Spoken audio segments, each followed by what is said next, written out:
Hi നമസ്കാരം. അപ്പോൾ Kozhikode railway സ്റ്റേഷൻ്റെ പുതിയ ഒരു അപ്ഡേഷൻ കേട്ടോ. അപ്പോൾ കോഴിക്കോട് റെയിൽവേ സ്റ്റേഷനിൽ ഏകദേശം ഒരു 46 ഏക്കർ സ്ഥലത്തായിട്ടാണ് റെയിൽവേ സ്റ്റേഷൻ മൊത്തത്തിൽ പുതിയ പണികളൊക്കെ വരാൻ പോകുന്നത് കേട്ടോ. കോഴിക്കോട് റെയിൽവേ സ്റ്റേഷനത്തെ പഴയ ക്ലോക്ക് ടവറാണ് ആ കാണുന്നത്, പൊളിച്ചുകൊണ്ടിരിക്കുന്നത് കേട്ടോ. പിന്നെ ഇതിൻ്റെ എല്ലാ ഭാഗത്തും പണികൾ ദ്രുതഗതിയിൽ നടക്കുന്നുണ്ട് കേട്ടോ. എന്തായാലും ഒരു വർഷം കൊണ്ടൊക്കെ തീരുമാനമായിരിക്കും.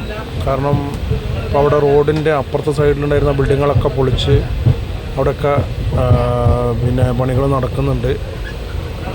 ഇതിനോടനുബന്ധിച്ചിട്ട് വരുന്നതെന്ന് പറഞ്ഞാൽ മറ്റേ ഷോപ്പിംഗ് കോംപ്ലക്സുകൾ, മൾട്ടിപ്ലക്സുകൾ, പിന്നെ വിശ്രമ മന്ദിരങ്ങൾ, കാർ പാർക്കിങ്, അങ്ങനെ ഒരുപാട് എല്ലാ ഫെസിലിറ്റികളും ഉണ്ടെന്നാണ് പറയുന്നത് കേട്ടോ.